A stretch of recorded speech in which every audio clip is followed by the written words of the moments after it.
നമസ്കാരം പ്രിയപ്പെട്ട പ്രേക്ഷകർക്ക് ഗുഡ് മോർണിംഗ് കേരളത്തിലേക്ക് സ്വാഗതം.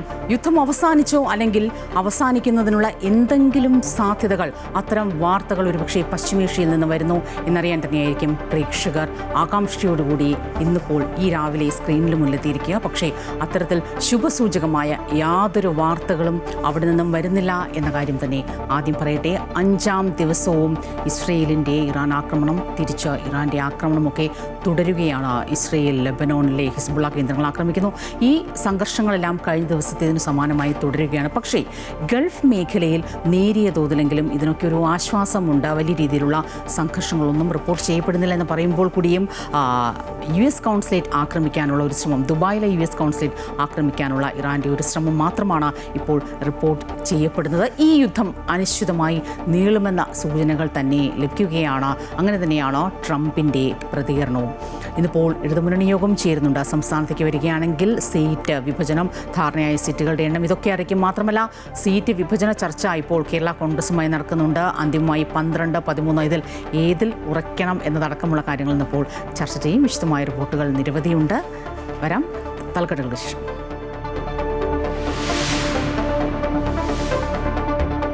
ദുബായിൽ വീണ്ടും ആക്രമണവുമായി ഇറാൻ. US കോൺസുലേറ്റ് ആക്രമിക്കാൻ ശ്രമം. ഇറാനിലെ പ്രധാന നഗരങ്ങൾ കേന്ദ്രീകരിച്ച് ഇസ്രയേൽ വ്യോമാക്രമണം. ലെബനോണിലും കടുത്ത ആക്രമണം. സൈനിക വിന്യാസം ശക്തമാക്കി ഫ്രാൻസ്. ഖംനേയിയുടെ സംസ്കാരം ജന്മനാടായ മഷാദിൽ. ഗൾഫിലേക്ക് ഇന്ന് 58 വിമാന സർവീസുകൾ.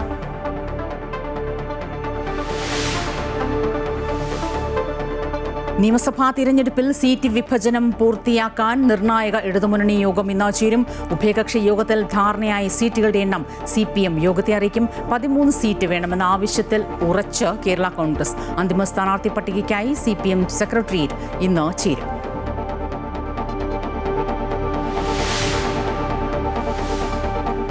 ശബരിമല ദ്വാരപാലക ശില്പക്കേസിൽ ദേവസ്വം ബോർഡ് മുൻ പ്രസിഡന്റ് A. പത്മകുമാറിന്റെ ജാമ്യ ഹർജിയിൽ കൊല്ലം വിജിലൻസ് കോടതിയുടെ വിധി ഇന്ന്. കുറ്റപത്രം സമർപ്പിക്കാത്തതിനാൽ സ്വാഭാവിക ജാമ്യം ലഭിച്ചേക്കും. ഇതുവരെ പുറത്തിറങ്ങിയത് 7 പ്രതികൾ.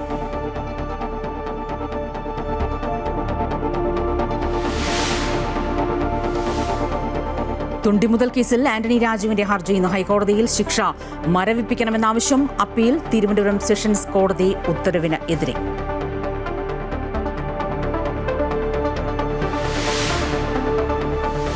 T20 ലോകകപ്പിലെ സെമി പോരാട്ടങ്ങൾക്ക് ഇന്ന് തുടക്കം. ആദ്യ സെമിയിൽ ദക്ഷിണാഫ്രിക്കയും ന്യൂസിലാൻഡും തമ്മിൽ. മത്സരം രാത്രി 7 മണി മുതൽ കൊൽക്കത്ത ഈഡൻ ഗാർഡൻസിൽ. രണ്ടാം സെമിയിൽ നാളെ ഇന്ത്യ ഇംഗ്ലണ്ടിനെ നേരിടും. പശ്ചിമേഷ്യ 5-ാം ദിവസവും അശാന്തമായി തുടരുന്നു എന്ന സൂചനകൾ തന്നെയാണ് ലഭിക്കുന്നത്. ഇറാൻ്റെ ഇസ്രയേലിലേക്കുള്ള ആക്രമണവും ഇസ്രായേലിൻ്റെ തിരിച്ചടിയുമൊക്കെ അനുസ്യൂതം തുടരുന്ന കാഴ്ച പശ്ചിമേഷ്യയിൽ നിന്ന് കാണാൻ സാധിക്കുന്നു. കഴിഞ്ഞ ദിവസം തന്നെ ഇറാൻ്റെ ആയുധശേഖരങ്ങളും മിസൈൽ കേന്ദ്രങ്ങളും അടക്കം ലക്ഷ്യം വെച്ച് ഇറാൻ അതിശക്തമായ ആക്രമണം നടത്തി. അതിൻ്റെ തുടർച്ച തന്നെയാണ് കഴിഞ്ഞ ദിവസം ഇറാൻ്റെ പുതിയ പരമോന്നത നേതാവിനെ തിരഞ്ഞെടുക്കാനായി നടന്ന ആ യോഗത്തിലേക്ക് തന്നെയായിരുന്നു ആക്രമണം നടന്നത്. എങ്കിൽ കൂടിയും മൊജാദ ഖംനേയിയെ തന്നെ തലപ്പത്തേക്ക് മതനേതാവിൻ്റെ ആ ഒരു പദവിയിലേക്ക് കൊണ്ടുവരുന്നതിനുള്ള നീക്കങ്ങൾ അത്തരത്തിൽ തന്നെയാണ് മുന്നോട്ട് പോകുന്നത്. പുതുതായി വരുന്ന മതനേതാവും ഭരണകൂടവും അല്ലെങ്കിൽ ഇടക്കാല സർക്കാരുമൊക്കെ ട്രംപിൻ്റെ നയങ്ങളോട്, അയത്തുള്ള അലി ഖമേനിയുടെ നയങ്ങൾ എന്തൊക്കെ തന്നെയാണോ അത് തന്നെയാണ് പിന്തുടർന്ന് വരുന്നത്. സ്വാഭാവികമായും ഈ യുദ്ധം ഉടൻ അവസാനിക്കുന്നതിനുള്ള സാഹചര്യങ്ങൾ കാണുന്നില്ല. മാത്രമല്ല ഒരു ചർച്ചയിലേക്ക് കാര്യങ്ങൾ കൊണ്ട് എത്തിക്കുന്നതിനുള്ള ഒരു അന്താരാഷ്ട്ര ഇടപെടലും ഒന്നും കാണാൻ സാധിക്കുന്നില്ല. പ്രത്യേകിച്ച് UN പ്രസക്തി പോലും അമേരിക്ക അപ്രസക്തമാക്കിയ സാഹചര്യത്തിൽ. പക്ഷേ എടുത്തു പറയേണ്ട ഒരു കാര്യം, ഈ യുദ്ധവുമായി ബന്ധപ്പെട്ട് യൂറോപ്യൻ യൂണിയൻ്റെ നിലപാടുകൾ മണിക്കൂറുകൾക്ക് മുൻപ് തന്നെ കുറച്ച് ശ്രദ്ധയാകർഷിച്ചു കഴിഞ്ഞു. ഈ പറഞ്ഞതുപോലെ യൂറോപ്യൻ യൂണിയൻ്റെ ത്രിശക്തികൾ എന്ന് പറയുന്ന ബ്രിട്ടൻ, ഫ്രാൻസ്, ജർമ്മനി, ഈ രാജ്യങ്ങൾ സ്വീകരിക്കുന്ന നിലപാടുകൾ ഏറെ നിർണായകമാണ്. ബ്രിട്ടൻ ആവശ്യമായ പിന്തുണ തങ്ങൾക്ക് നൽകുന്നില്ല എന്നത് സംബന്ധിച്ച് കഴിഞ്ഞ ദിവസം തന്നെ അമേരിക്ക കൃത്യമായ ഒരു അസ്വാരസ്യം, ഒരു നീരസം പ്രകടിപ്പിച്ചു കഴിഞ്ഞിരുന്നു.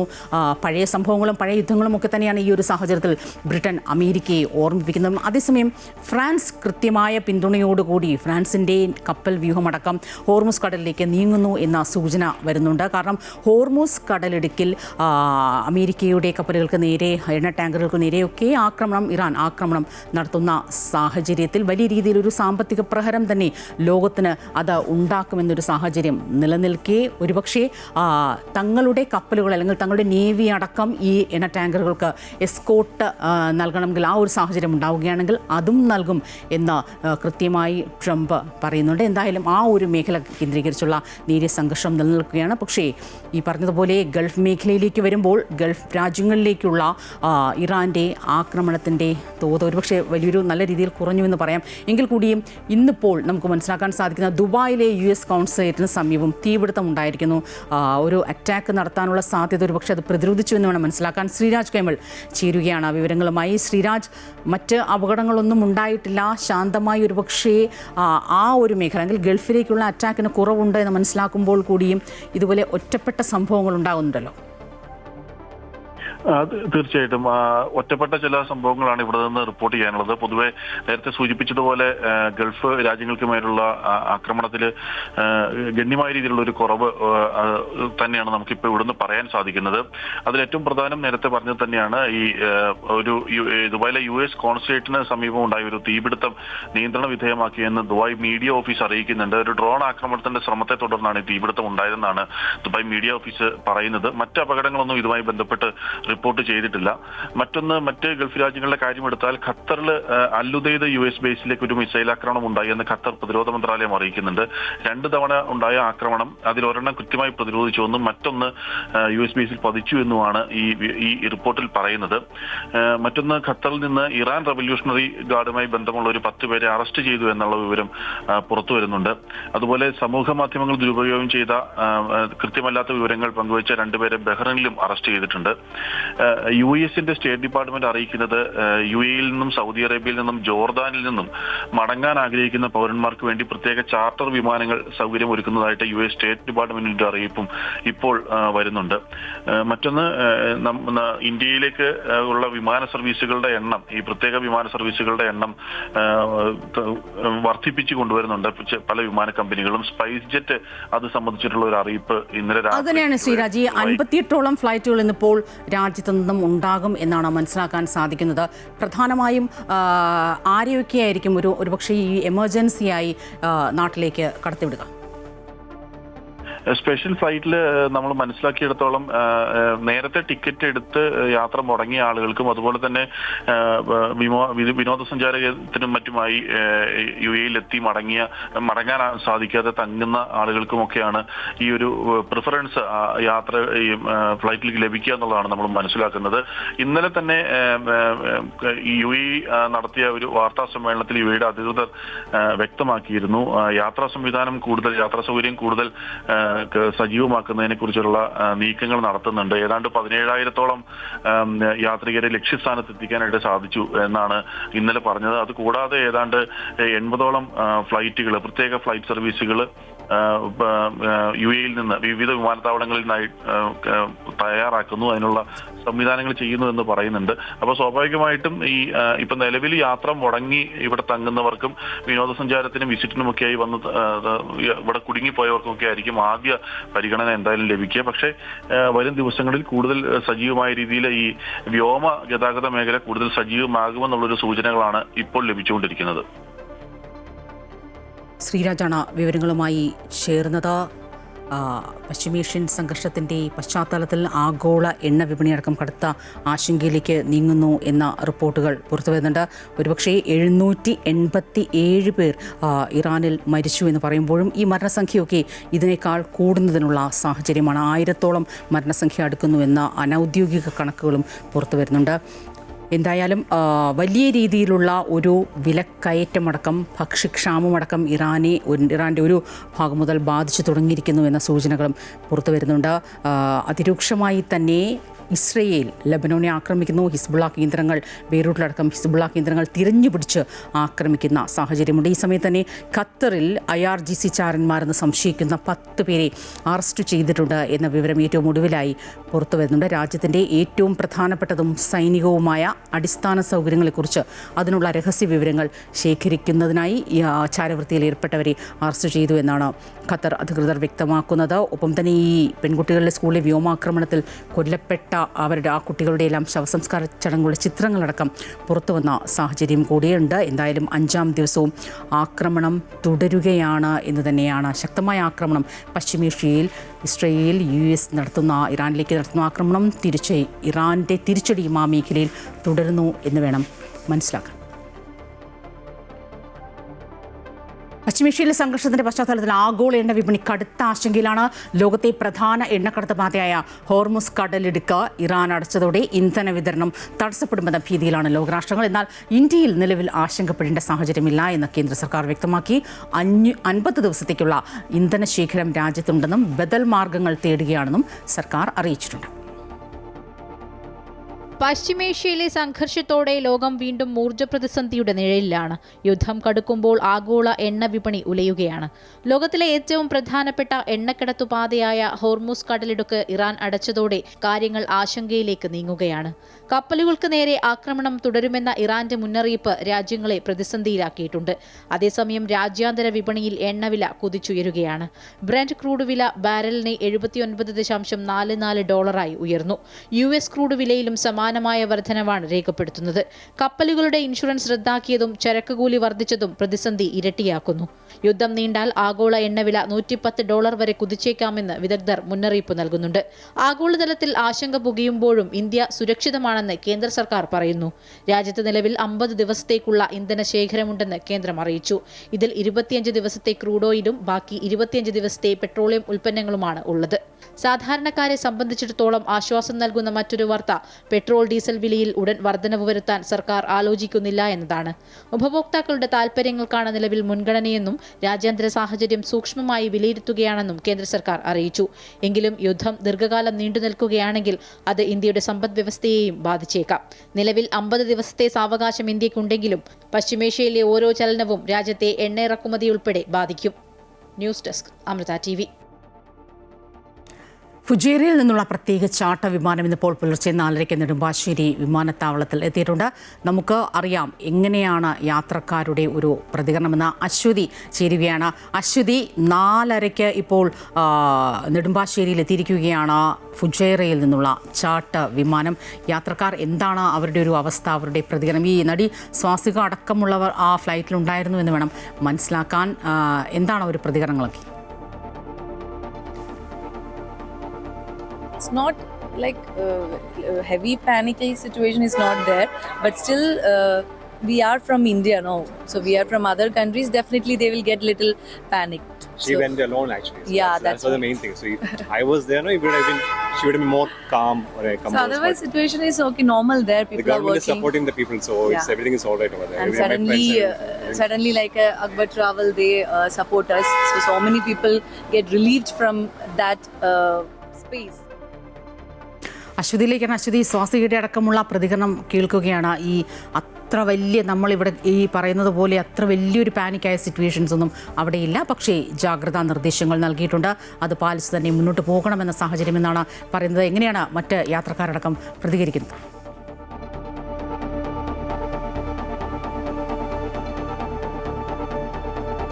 സ്വപ്ന സമ്മിശ്ര പ്രതികരണങ്ങളാണ് ഈ വിഷയത്തിലുള്ളത്. അതായത് അവിടെ പ്രശ്നങ്ങൾ ഒന്നും അങ്ങനെ ആളുകളെ ബാധിക്കുന്നില്ല എന്നതാണ് പലരും വ്യക്തമാക്കുന്നത്. പക്ഷേ ചിലർക്ക് ആശങ്കകളുണ്ട്. എന്തായാലും അവിടെ കുടുങ്ങിക്കിടക്കുന്ന ആളുകളെ, പ്രത്യേകിച്ച് ടിക്കറ്റ് എടുത്തിട്ട് കേരളത്തിലേക്ക്, ഇന്ത്യയിലേക്ക് വരാൻ സാധിക്കാത്ത ആളുകൾ, ഒപ്പം തന്നെ നേരത്തെ സൂചിപ്പിച്ചതുപോലെ അവിടെ വിനോദസഞ്ചാരത്തിനും അല്ലെങ്കിൽ മറ്റ് ആവശ്യങ്ങൾക്കും ഒക്കെ ആയിട്ട് അവിടെ നിന്ന് സമയം കഴിഞ്ഞിട്ടും ഇവിടേക്ക് എത്താൻ സാധിക്കാത്ത, ദിവസങ്ങൾ പ്ലാൻ ചെയ്ത ദിവസങ്ങൾ കഴിഞ്ഞിട്ടും തിരിച്ച് വരാൻ സാധിക്കാത്ത ആളുകൾ, ഇവർക്കൊക്കെയാണ് ഇപ്പോൾ അടിയന്തരമായിട്ട് ഇവരെയൊക്കെയാണ് ഇന്ത്യയിലേക്ക് കൊണ്ടുവരുന്നത്. അതിന് പ്രത്യേക വിമാന സർവീസുകൾ ഇപ്പോൾ ഏർപ്പാടാക്കിയിരിക്കുകയാണ്. മാത്രമല്ല ഇന്ത്യയിൽ ഈ സർവീസുകളുടെ എണ്ണത്തിൽ കഴിഞ്ഞ ദിവസത്തേക്കാൾ കൂടുതൽ വർധനവുണ്ടായിരിക്കുന്നു. ഇന്നും കൂടുതൽ വിമാനങ്ങൾ കൂടുതലായിട്ട് സർവീസുകൾ നടത്തുന്നു. ഇങ്ങനെയാണ്. അതുകൊണ്ട് തന്നെ കൂടുതൽ ആളുകൾ ഇന്ത്യയിലേക്ക് സുരക്ഷിതരായി എത്തുന്നു എന്നതാണ്. ഇപ്പോൾ ഇന്ന് രാവിലെ നെടുമ്പാശ്ശേരിയിൽ എത്തിയത് അക്ബർ ട്രാവൽസിന്റെ സർവീസുകളാണ്. അവർ ആണ് നിരവധി ആളുകൾ ഇവിടേക്ക് എത്തിച്ചിട്ടുള്ളത്. കൊച്ചിയിലേക്ക് ഉള്ള വിമാനത്തിൽ കുട്ടികൾ ഉൾപ്പെടെ 186 പേരാണ് രാവിലെ എത്തിയത്. അതുപോലെ തന്നെ മുംബൈയിലേക്കും സർവീസ് ഉണ്ടായിരുന്നു. അവിടേക്ക് 187 യാത്രക്കാരും ഉണ്ടായിരുന്നു.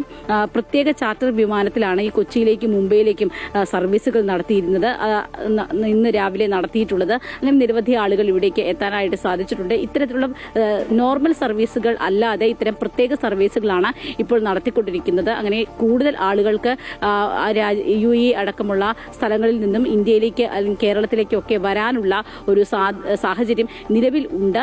ഒപ്പം തന്നെ ഈ പ്രതിസന്ധി ഘട്ടങ്ങളെക്കുറിച്ചൊക്കെ തന്നെ വലിയ സമ്മിശ്രമായ പ്രതികരണങ്ങൾ അത് യാത്രക്കാരെ ഒന്നും വലിയ തോതിൽ ബാധിക്കുന്നില്ല എന്നതാണ് ആദ്യമായിട്ട് അവരിൽ നിന്നൊക്കെ നമുക്ക് ലഭ്യമാകുന്ന പ്രതികരണങ്ങൾ. സ്വപ്ന, ഇന്നലെ 17,000-ഓളം പേരെ തിരിച്ചെത്തിച്ചു കഴിഞ്ഞു. ഇനിയിപ്പോൾ 27,000 പേരെ കൂടി ഈ വരുന്ന ദിവസങ്ങളിലായി, വരുന്ന മണിക്കൂറുകളിലായി രാജ്യത്തേക്ക് തിരിച്ചെത്തിക്കുമെന്ന സൂചനകൾ തന്നെയാണ് ലഭിക്കുന്നത്. എന്തായാലും യുദ്ധം ഉടനൊന്നും അവസാനിക്കില്ല എന്ന റിപ്പോർട്ടുകൾ തന്നെ പുറത്തു വരുന്നു. കാരണം ചർച്ചയുടെ സാഹചര്യം ഒരിടത്തു നിന്നും തെളിയുന്നില്ല, ഇടപെടലുകളും ഉണ്ടാകുന്നില്ല. നമുക്ക് സംസ്ഥാനത്തെ പ്രധാനപ്പെട്ട ചില വാർത്തകളിലേക്ക് കൂടി വരേണ്ടതുണ്ട്. ശബരിമല സ്വർണ്ണക്കവർച്ച കേസിൽ മുൻ ദേവസ്വം ബോർഡ് പ്രസിഡന്റും CPM നേതാവുമായ പത്മകുമാറും ജയിലിന് പുറത്തേക്ക് വരുന്നു എന്ന വാർത്തയാണ്. ദ്വാരപാലക ശില്പക്കേസിൽ പത്മകുമാർ സമർപ്പിച്ച സ്വാഭാവിക ജാമ്യ ഹർജിയിൽ ഇന്ന് കൊല്ലം വിജിലൻസ് കോടതി വിധി പറയും. നേരത്തെ കട്ടളപ്പാളി കേസിൽ പത്മകുമാറിന് സ്വാഭാവിക ജാമ്യം ലഭിച്ചിരുന്നു. ശബരിമല സ്വർണ്ണക്കവർച്ച കേസിൽ കഴിഞ്ഞ നവംബർ 20-നാണ് മുൻ ദേവസ്വം ബോർഡ് പ്രസിഡന്റും CPM നേതാവുമായ A. പത്മകുമാർ അറസ്റ്റിലായത്. കേസിൽ റിമാൻഡിൽ കഴിയവേ ഡിസംബർ 4-ന് ദ്വാരപാലക ശില്പക്കേസിലും പ്രതി ചേർത്ത് SIT അറസ്റ്റ് രേഖപ്പെടുത്തി. എന്നാൽ അന്വേഷണ സംഘം കുറ്റപത്രം സമർപ്പിക്കാഞ്ഞതോടെ കട്ടിളപ്പാളി കേസിൽ റിമാൻഡ് 90 ദിവസം പൂർത്തിയാക്കിയ പത്മകുമാറിന് ഫെബ്രുവരി 20-ന് കൊല്ലം വിജിലൻസ് കോടതി ഉപാധികളോടെ ജാമ്യം അനുവദിച്ചിരുന്നു. തുടർന്നാണ് ദ്വാരപാലക ശില്പക്കേസിലും സ്വാഭാവിക ജാമ്യ ഹർജി നൽകിയത്. പ്രത്യേക അന്വേഷണ സംഘം ഇതുവരെയും കുറ്റപത്രം സമർപ്പിക്കാത്ത സാഹചര്യത്തിൽ ഈ കേസിലും ജാമ്യം ലഭിക്കുന്നതോടെ പത്മകുമാറും ജയിലിന് പുറത്തിറങ്ങും. കേസിൽ ഇതുവരെ 7 പ്രതികളാണ് ജാമ്യം നേടി ജയിലിന് പുറത്തിറങ്ങിയത്. ഇതിൽ മുഖ്യപ്രതി ഉണ്ണികൃഷ്ണൻ പോറ്റി ഉൾപ്പെടെ 5 പേർക്കാണ് സ്വാഭാവിക ജാമ്യം ലഭിച്ചത്. അതേസമയം ശബരിമല സ്വർണ്ണക്കൊള്ളയിൽ റിമാൻഡിൽ കഴിയുന്ന സ്മാർട്ട് ക്രിയേഷൻസ് ഉടമ പങ്കജ് ഭണ്ഡാരി ചെന്നൈയിലെ സ്വകാര്യ ആശുപത്രിയിൽ ചികിത്സ ആവശ്യപ്പെട്ട് സമർപ്പിച്ച അപേക്ഷ കൊല്ലം വിജിലൻസ് കോടതി വാദം കേൾക്കാൻ 5-ാം തീയതിയിലേക്ക് മാറ്റി. മെഡിക്കൽ റിപ്പോർട്ട് സമർപ്പിക്കാൻ പ്രോസിക്യൂഷൻ സാവകാശം തേടിയ പശ്ചാത്തലത്തിലാണ് ഹർജി വ്യാഴാഴ്ചത്തേക്ക് മാറ്റിയത്. അമൃത ന്യൂസ്, കൊല്ലം.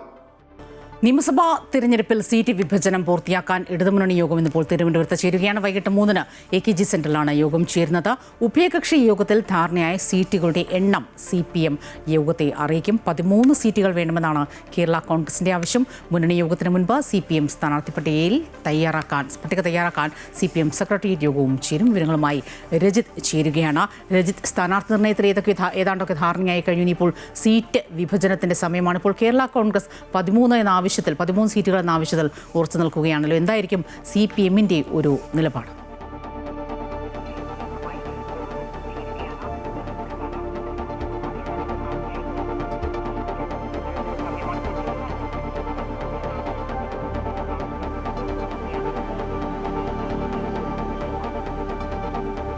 സ്വപ്ന, CPM സ്ഥാനാർത്ഥി നിർണയവുമായി ബന്ധപ്പെട്ട വളരെ വേഗത്തിൽ തന്നെ മുന്നോട്ട് വരുന്നു എന്നതാണ്. അടുത്ത ദിവസം തന്നെ സ്ഥാനാർത്ഥികളുടെ പ്രഖ്യാപനം നടത്തുന്നതിൻ്റെ ഭാഗമായി തന്നെയാണ് CPM സംസ്ഥാന സെക്രട്ടേറിയറ്റ് നേരത്തെ ചേർന്നുകൊണ്ട് ജില്ലാ സെക്രട്ടേറിയറ്റിലേക്ക് റിപ്പോർട്ട് ചെയ്യുകയും ജില്ലാ സെക്രട്ടേറിയറ്റ് സ്ഥാനാർത്ഥികളുടെ ലിസ്റ്റ് സംസ്ഥാന സമിതിക്ക് നൽകുകയും ചെയ്തത്. തുടർന്ന് സംസ്ഥാന സമിതി യോഗം അംഗീകരിച്ച സെക്രട്ടേറിയറ്റ് ലിസ്റ്റാണ് ഇന്നിപ്പോൾ സെക്രട്ടേറിയറ്റിൽ വീണ്ടും എത്തുന്നത്. സംസ്ഥാന സെക്രട്ടേറിയറ്റിൽ ഈ ലിസ്റ്റ് കഴിഞ്ഞ ദിവസം ജില്ലാ സെക്രട്ടേറിയറ്റിൽ നിന്നും തിരികെ റിപ്പോർട്ട് ചെയ്ത ലിസ്റ്റുകളാണ്. അവ വീണ്ടും ജില്ലാ സെക്രട്ടേറിയറ്റ് ചേർന്നുകൊണ്ട് ലിസ്റ്റുകളുടെ കാര്യത്തിൽ ഒരു പുനർനിർണ്ണയം നടത്താൻ ആവശ്യപ്പെടുന്നു. അത് ഏതാനും ജില്ലകളിൽ മാത്രമാണ് അത്തരത്തിലൊരു പുനർനിർണ്ണയം, കണ്ണൂർ അടക്കമുള്ള ജില്ലകളിൽ മാത്രമാണ് നടത്തിയിരുന്നത്. ആ ലിസ്റ്റ് ഇന്ന് വീണ്ടും സംസ്ഥാന സെക്രട്ടേറിയറ്റിൽ എത്തുകയാണ്. ഇന്ന് സംസ്ഥാന സെക്രട്ടേറിയറ്റിൽ സ്ഥാനാർത്ഥികളുടെ കാര്യത്തിൽ ഒരു അന്തിമ തീരുമാനത്തിലേക്ക് എത്തുന്നു എന്നതാണ് ഏറ്റവും പ്രധാനപ്പെട്ട കാര്യം. കഴിഞ്ഞ തവണ 65 സീറ്റുകളിലാണ് CPM സംസ്ഥാനത്ത് മത്സരിച്ചത്. ആ 85 സീറ്റുകളിൽ ആകെ മത്സരിച്ചു CPM. ഒപ്പം തന്നെ അതിൽ 9 സ്വതന്ത്ര സ്ഥാനാർത്ഥികളടക്കമാണ് ഉണ്ടായിരുന്നത്. അത്തരത്തിൽ 65 സീറ്റുകളിൽ ജയം നേടാനും CPM-ന് കഴിഞ്ഞിരുന്നു. അതുകൊണ്ട് തന്നെ ഇത്തവണയും 85 സീറ്റുകളിൽ മത്സര രംഗത്തേക്ക് CPM എത്തുകയാണ്. അതിനുള്ള സ്ഥാനാർത്ഥികളുടെ ലിസ്റ്റ് അടക്കം ഇതിനോടകം തന്നെ തയ്യാറായി കഴിഞ്ഞിട്ടുണ്ട്. അവയുടെ ഒരു അന്തിമ ചർച്ചയാണ് ഇന്നത്തെ സെക്രട്ടേറിയറ്റ് യോഗത്തിലുണ്ടാവുക. അതിനുശേഷം LDF യോഗവും ഇന്ന് ചേരുന്നുണ്ട്. LDF യോഗം ചേരുന്നതിന് മുന്നോടിയായി തന്നെ CPI-യുടെ എക്സിക്യൂട്ടീവ് യോഗവും ഇന്ന് സ്ഥാനാർത്ഥി നിർണ്ണയത്തിൽ അന്തിമ ചർച്ചകളുമായി ബന്ധപ്പെട്ടുകൊണ്ട് ഇന്ന് ചേരുന്നുണ്ട്. അത്തരത്തിൽ LDF-ന്റെ സ്ഥാനാർത്ഥി നിർണ്ണയം അടക്കമുള്ള കാര്യങ്ങളിൽ ഒരു തീരുമാനത്തിലേക്ക് എത്തുന്നതിൻ്റെ ആദ്യപടി എന്ന് വേണമെങ്കിൽ ഇന്നത്തെ യോഗങ്ങളെയൊക്കെ കാണാൻ കഴിയും. അപ്പോൾ അതിൽ തന്നെ CPM-ന്റെ സ്ഥാനാർത്ഥി നിർണ്ണയവുമായി ബന്ധപ്പെട്ടുകൊണ്ടുള്ള അവസാന ഘട്ട യോഗങ്ങളിലേക്ക് കടക്കുന്നു എന്നതാണ്. ഇന്നത്തെ സംസ്ഥാന സമിതിക്ക് ശേഷം സെക്രട്ടേറിയറ്റിന് ശേഷം ഈ സെക്രട്ടേറിയറ്റിൽ ഉണ്ടാകുന്ന തീരുമാനം, സ്ഥാനാർത്ഥികളുടെ ലിസ്റ്റ് അടക്കമുള്ളവ വീണ്ടും ജില്ലാ ജില്ലാ സെക്രട്ടേറിയറ്റിൽ റിപ്പോർട്ട് ചെയ്യുകയും തുടർന്ന് അടുത്ത ദിവസം ചേരുന്ന സംസ്ഥാന സമിതി യോഗം ഒരു വട്ടം കൂടി ഈ ലിസ്റ്റ് പരിഗണിച്ചതിന് ശേഷം ലിസ്റ്റിൻ്റെ പ്രഖ്യാപനം അടക്കമുള്ള കാര്യങ്ങളിലേക്ക് പോകും. ഇപ്പോൾ കിട്ടുന്ന വിവരമനുസരിച്ച് നമുക്ക് ഞായറാഴ്ചയോടുകൂടി തന്നെ ഒരു പക്ഷേ CPM-ൻ്റെ ലിസ്റ്റ്, സ്ഥാനാർത്ഥികളുടെ ലിസ്റ്റ് പുറത്തു വരും എന്നാണ് മനസ്സിലാക്കാൻ കഴിയുന്നത്.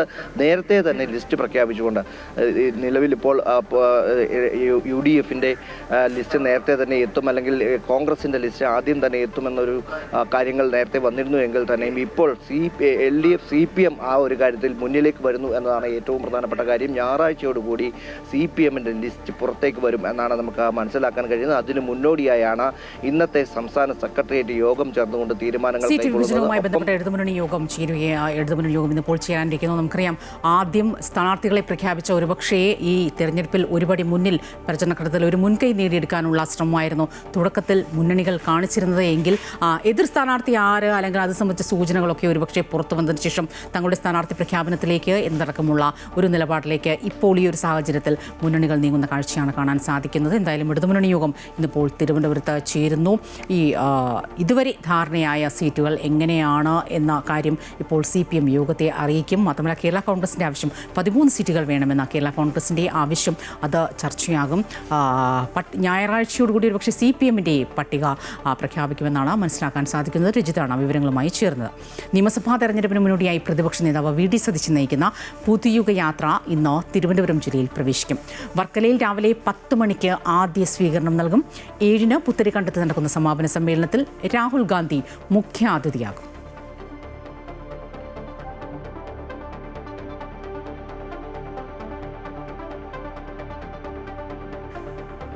അംഗൻവാടി മുതൽ പോസ്റ്റ് ഗ്രാജുവേഷൻ വരെയുള്ള സ്ഥാപനങ്ങൾ ഒരൊറ്റ സ്കൂൾ വളപ്പിൽ. പത്തനംതിട്ട ജില്ലയിലെ ഏക സർക്കാർ കോളേജായ Elanthoor government arts and science കോളേജിൻ്റേതാണ് ഈ ദുരവസ്ഥ. സ്വന്തമായി കെട്ടിടമില്ലാതെ 10 വർഷമായി സ്കൂൾ മുറികളിൽ വീർപ്പുമുട്ടുന്ന കോളേജിൻ്റെ പരിതാപകരമായ കാഴ്ച കാണും. കിൻഡർ ഗാർഡൻ മുതൽ ഹൈസ്കൂളും PG കോഴ്സും വരെ ഒരൊറ്റ കുട കീഴിൽ. പുറത്തുനിന്ന് നോക്കുന്നവർക്ക് നളന്ദ സർവകലാശാലയെ അനുസ്മരിപ്പിക്കും വിധം മറ്റെന്തോ വലിയൊരു സർവകലാശാലയാണെന്ന് തോന്നിയേക്കാം. പക്ഷേ അകത്ത് കയറിയാൽ സ്ഥിതി മറ്റൊന്നാണ്. Anganwadi, high school, higher secondary, vocational higher secondary, teachers training college, ഇതിനെല്ലാം പുറമെ ജില്ലയിലെ ഏക സർക്കാർ കോളേജ്. ഇവ പരിമിതമായ സൗകര്യങ്ങൾക്കിടയിലാണ് പ്രവർത്തിക്കുന്നത്. 2014 പ്രവർത്തനം ആരംഭിച്ച കോളേജിന് 10 വർഷം പിന്നിടുമ്പോഴും സ്വന്തമായി ഒരു കെട്ടിടമില്ല. 25ഓളം മുറികൾ ആവശ്യമുള്ളിടത്ത് വെറും 10 മുറികളിലാണ് കോളേജ് ഒതുങ്ങുന്നത്. സുവോളജി വിദ്യാർത്ഥികൾക്ക് ക്ലാസ് മുറി തന്നെയാണ് ലാബ്. സെമിനാർ ഹാളിനോ കലോത്സവങ്ങൾക്കോ കളിക്കളത്തിനോ ഇവിടെ ഇടമില്ല. വരാന്തയിൽ ഇരുന്ന് പഠിക്കേണ്ടി വരുന്ന വിദ്യാർത്ഥികളുടെ ദുരവസ്ഥ. അതുകൊണ്ട് തന്നെ ഓരോ വർഷവും വിദ്യാർത്ഥികളുടെ എണ്ണം കുറഞ്ഞു വരികയാണ്. ഇപ്പോൾ പഠിക്കുന്ന കോളേജിൽ ഇപ്പം ബിൽഡിങ്ങിലാണെങ്കിൽ മതിയായിട്ടുള്ള സൗകര്യങ്ങളൊന്നുമില്ല. ക്ലാസ് റൂം 5 ക്ലാസ് റൂമിലായിട്ടാണ് ക്ലാസ് നടക്കുന്നത്. ലാബിനുള്ള സൗകര്യങ്ങളില്ല. ഗേൾസിന് ആവശ്യമായിട്ടുള്ള ഒന്നുമില്ല. ബാത്റൂം ആണെങ്കിലും അതിൻ്റെ ഗേൾസിൻ്റെ ആവശ്യങ്ങളൊക്കെ ഉണ്ടല്ലോ, അതിന് പറ്റിയതൊന്നുമില്ല. രാഷ്ട്രീയ വ്യത്യാസമില്ലാതെ വിദ്യാർത്ഥികൾ പലതവണ തെരുവിലിറങ്ങി പ്രതിഷേധിച്ചു. നിലവിൽ ഖാദി ബോർഡിൻ്റെയും സ്വകാര്യ വ്യക്തികളുടെയും ഉൾപ്പെടെ സർവകലാശാല മാനദണ്ഡം അനുസരിച്ചുള്ള 5 ഏക്കർ ഭൂമി വിട്ടുകിട്ടിയിട്ടുണ്ട്. എന്നാൽ നിർമ്മാണ പ്രവർത്തനങ്ങൾ തുടങ്ങുന്ന കാര്യത്തിലുള്ള അധികൃതരുടെ വാക്കിൽ ആർക്കും വിശ്വാസം പോരാ. ഇത്രയും നാളായിട്ട് ഈ കോളേജ് തുടങ്ങുന്നതിന് വേണ്ടി ഗവൺമെൻറ്റിൻ്റെ ഭാഗത്തു നിന്ന്, പ്രത്യേകിച്ച് 2 ടേമിലെ MLA ആയിരുന്നു വീണ ജോർജ്, പിന്നെ ഇപ്പം മന്ത്രിയുമായിരുന്നു. ഈ കോളേജ് തുടങ്ങുന്നതിന് വേണ്ടി നടപടികളെ ഒരുപാട് താമസിച്ചു എന്നുള്ളതാണ് കാര്യം. ഇപ്പോഴും ചിലർക്ക് ഇത് വേണ്ട. ഈ ജില്ലയിൽ ഇവിടെ പത്തനംതിട്ടയ്ക്ക് അതിൻ്റെ ആവശ്യമില്ല. പത്തനംതിട്ടയിലെ സമീപ പ്രദേശങ്ങളിലൊക്കെ കോളേജ് ഉണ്ട്, അതുകൊണ്ട് അത് ആവശ്യമില്ല എന്നുള്ളൊരു തോന്നൽ ചിലർക്കൊക്കെ ഇപ്പോഴും അവശേഷിക്കുന്നുണ്ട്. ജില്ലയിലെ ഉന്നത വിദ്യാഭ്യാസ മേഖലയുടെ മുഖമാക്കേണ്ട സർക്കാർ കോളേജ് ഒരു വിദ്യാലയത്തിൻ്റെ നിഴലിൽ ഒതുങ്ങുകയാണിപ്പോൾ. ഇക്കാണുന്ന മലമുകളിലാണ് Elanthoor government arts and science കോളേജിന് കെട്ടിടം പണിയാൻ സ്ഥലം കണ്ടെത്തിയിട്ടുള്ളത്. കഴിഞ്ഞ 10 വർഷത്തിന് മുകളിലായി പലതവണ കല്ലിടിയിൽ കർമ്മം നടത്തിയിട്ടുണ്ട്. ഇത്തവണയും കല്ലിടിയിൽ കർമ്മത്തിനായി മലയുടെ അടിവാരത്ത് കാട് വെട്ടിത്തെളിച്ചിട്ടിട്ടുണ്ട്. ഈ പദ്ധതി ഇനി എന്ന് വരുമെന്ന് മാത്രമാണ് പ്രദേശവാസികൾക്കറിയാനുള്ളത്. ഇലന്തൂരിൽ നിന്നും ക്യാമറാമാൻ രതീഷ് മാടമ്പേശ്ശേലിനൊപ്പം കണ്ണൻ ദേവ്, അമൃത ന്യൂസ്, പത്തനംതിട്ട. പിണറായി സർക്കാരിന്റെ ഭരണം തുടരുമോ മാറുമോ? മഞ്ചേശ്വരം നിയോജക മണ്ഡലത്തിലെ വോട്ടർമാർ അമൃത വാർത്തകളോട് പ്രതികരിക്കുന്നു. കനത്ത ത്രികോണ മത്സരത്തിന് വേദിയാകുന്ന മണ്ഡലമാണ് മഞ്ചേശ്വരത്തെ തുളുനാടൻ മണ്ണ്. കനത്ത ത്രികോണ മത്സരം നടക്കുന്ന മണ്ഡലമാണ് മഞ്ചേശ്വരം നിയോജക മണ്ഡലം. ഈ സർക്കാരിൻ്റെ ഭരണം തുടരുമോ അതോ മാറുമോ എന്ന ചോദ്യത്തോട് മഞ്ചേശ്വരം നിയോജക മണ്ഡലത്തിലെ വോട്ടർമാർ എങ്ങനെ പ്രതികരിക്കുന്നുവെന്ന് നമുക്ക് കേൾക്കാം. ഭരണ തുടർച്ച ഉണ്ടാവില്ല, ഭരണം മാറും തീർച്ചയായിട്ടും. ചെറിയ ഭൂരിപക്ഷത്തിലാണെങ്കിലും UDF ഭരിക്കും. കാരണങ്ങൾ എന്ന് പറഞ്ഞെങ്കിൽ ഇപ്പോൾ എല്ലാം കൊണ്ടും വിഷമത്തിൽ തന്നെയാണ്. പല വിധത്തിലുള്ള പ്രശ്നങ്ങളുണ്ട്. ഒന്നാമത് നമ്മളെ വിശ്വാസികളെ മുഴുവൻ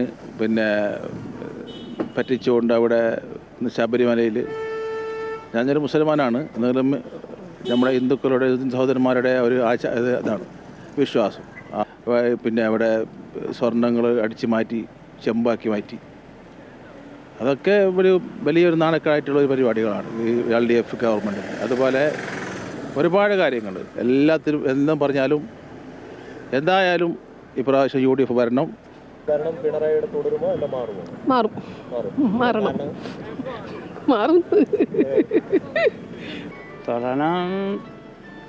മാറാനുള്ള ചാൻസ് ഉണ്ട്.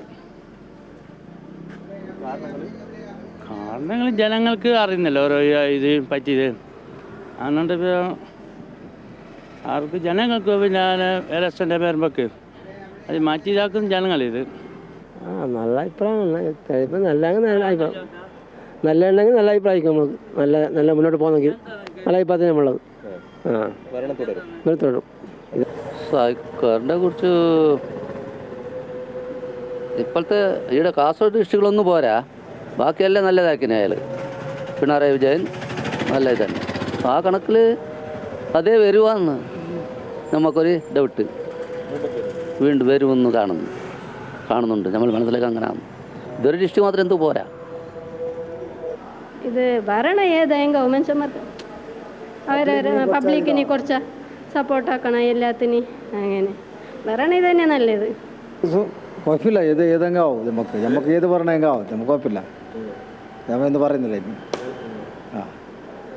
കുഴപ്പമില്ല, ഇത് തന്നെ ആവും, പ്രശ്നമില്ല. പറയാൻ പറ്റില്ല, അത് എങ്ങനെയെന്ന് പറയാൻ പറ്റില്ല.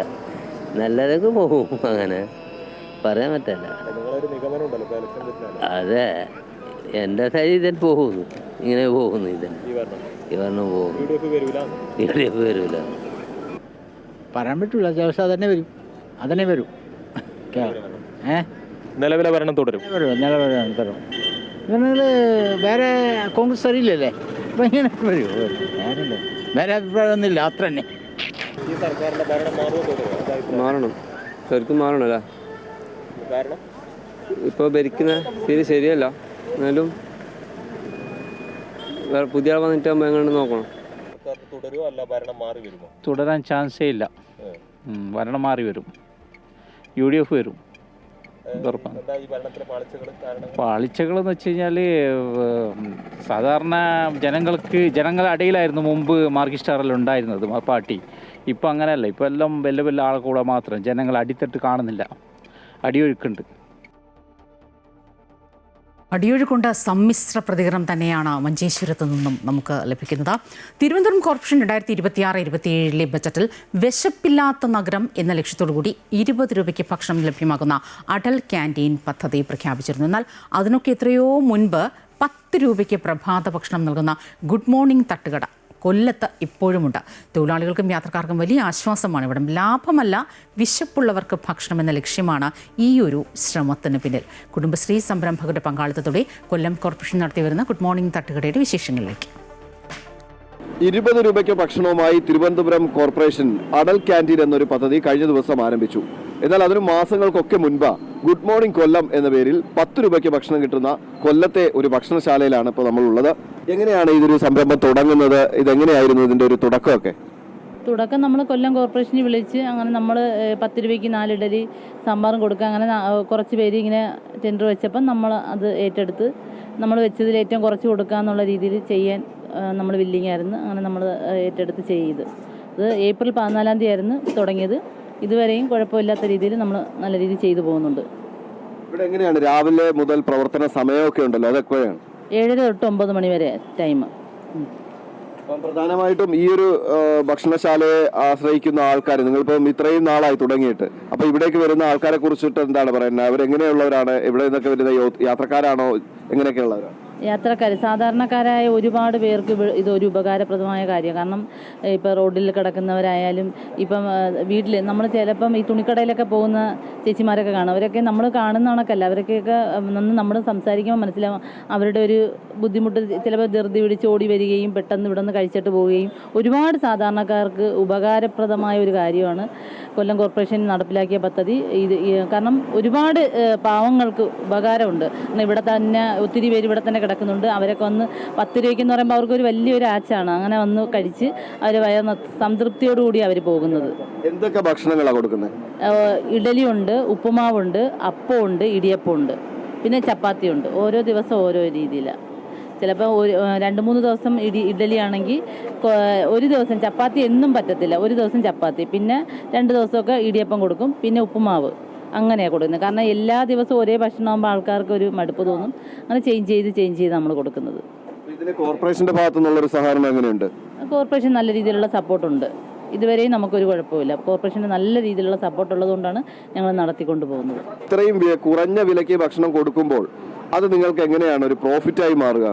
പ്രോഫിറ്റായിട്ടെന്ന് പറഞ്ഞാൽ നമ്മൾ കുടുംബശ്രീ സംരംഭകരാണ്. അപ്പോൾ കുടുംബശ്രീയുടെ രീതിയിൽ നമ്മൾ കുറച്ച് വനിതകൾ ചേർന്ന് ഞങ്ങളിത് വീട്ടിലുണ്ടാക്കി കൊണ്ടുവരുന്നത്. അപ്പം കുറഞ്ഞ നിരക്കിൽ നമ്മൾ നല്ല രീതിയിൽ സാധനം എടുത്ത് അത് ചെറിയ രീതിയിൽ നമ്മൾ ചെയ്യും. കാരണം നമ്മൾ ഹോൾസെയിലായിട്ട് സാധനം എടുത്ത് നമ്മൾ ഒരുമിച്ച് ചെയ്ത് നമുക്ക് വലിയ പ്രോഫിറ്റായിട്ടില്ലെങ്കിൽ ചെറിയ രീതിയിലുള്ള 10 പേർക്ക് നമുക്ക് ഭക്ഷണം കൊടുക്കുന്നത് നമുക്കൊരു പുണ്യമാണ്. അപ്പം അതിൻ്റെ നമുക്ക് ബെനിഫിറ്റ് ഉണ്ട്. ആ ഒരു കുറഞ്ഞ നിരക്ക്, വലിയ ലാഭം ഇല്ലെങ്കിൽ കുറഞ്ഞ നിരക്കിൽ നമുക്കൊരു ലാഭം ഉള്ളത് വെച്ച് നമ്മളെല്ലാം ഇതുവരെയും കണ്ടിന്യൂ ആയിട്ട് പോകുന്നുണ്ട്. കാരണം അത് നല്ല രീതിയിൽ ശ്രദ്ധയോടെ ചെയ്യുന്നത് കൊണ്ടാണ് ഞങ്ങൾക്ക് ആ ഏപ്രിൽ 14 തൊട്ട് ഇന്ന് വരെ നമുക്ക് ചെയ്യാൻ പറ്റുന്നത്. നമുക്ക് വലിയ ആശ്രയമാണത്, വലിയ ഗുണം ചെയ്യുന്നുണ്ട്. നമുക്ക് രാവിലെ 9 മണിക്ക് പോകത്തുള്ളൂ. അപ്പോൾ അതിൻ്റെ ഇടയ്ക്ക് നമുക്ക് അതിന് വിശന്ന് നിൽക്കേണ്ട, പൈസയും കുറവാണ്, കഴിച്ചിട്ട് പോവാം. ചെയ്ത് നല്ല കാര്യം ചെയ്ത് ചട്ടാരി കാണിച്ചിട്ട് 2 പപ്പടം 5 രൂപ, വടയ്ക്ക് 10 രൂപ, ചായക്ക് 10 രൂപ. ഇതിനാണ് കൊള്ളാറുണ്ട്. ഡീസൻ്റ് സാമ്പാറൊക്കെ എരിപ്പുളി ചെയ്തുകൊണ്ട് അതിൻ്റെ കുറവില്ല. സന്തോഷം. ഇത് തിരുത്തി ഞങ്ങൾക്ക് ഇതുവരെ എവിടെ കൊള്ളത്തിൽ കിട്ടത്തില്ല, എവിടെ ഈ ഭാഗത്ത് എവിടെ കിട്ടത്തില്ല. അതുകൊണ്ട് ഇവിടെ നിന്ന് എല്ലാ കാപ്പും ഡിസ്ട്രിക്റ്റിനും കൊള്ളാം.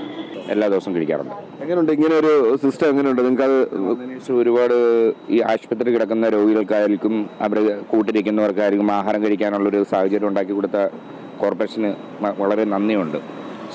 റോഡിൽ കിടക്കുന്ന അനാഥരായ അവർക്ക് ഒന്ന് കഴിക്കാൻ പറ്റുന്ന ഒരു സാഹചര്യം ഒപ്പിച്ചു കൊടുത്തതിനും ഒരു നന്ദിയുണ്ട്. ചില സംരംഭകർ അവർ ഈ പറയുന്ന പോലെ വലിയ പ്രോഫിറ്റോ എന്ന് നോക്കിയിട്ടല്ല ഇത്തരം ഒരു സംരംഭങ്ങളിലേക്ക് ഇറങ്ങിത്തിരിക്കുന്നത്. സ്വാഭാവികമായും അവർക്ക് ഇതിൽ നിന്നും വലിയ ലാഭമൊന്നും കിട്ടാറുമില്ല.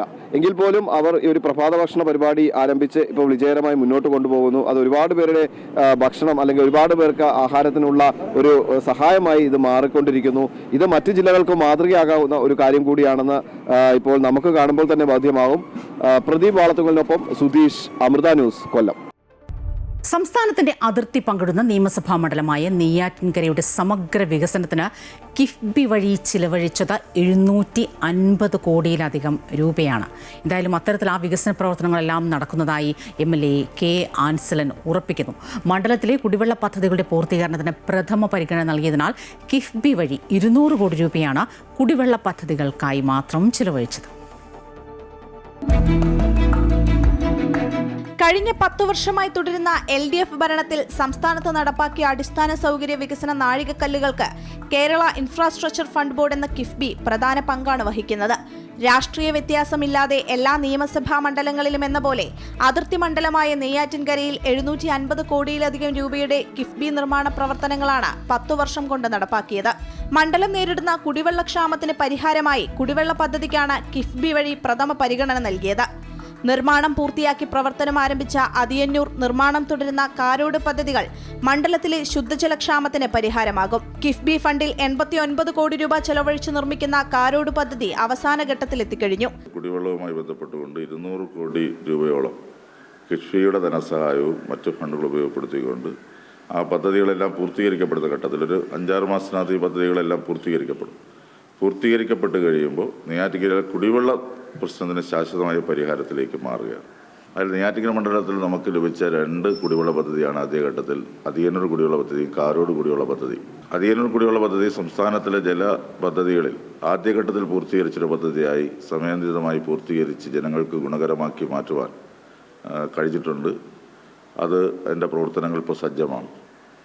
കാരോട് കുടിവെള്ള പദ്ധതി 89 കോടി രൂപയാണ്. കാരോട്, കുളത്തൂർ, ചെങ്കൽ പഞ്ചായത്തുകൾക്ക് സമഗ്ര കുടിവെള്ള പദ്ധതിയാണ്.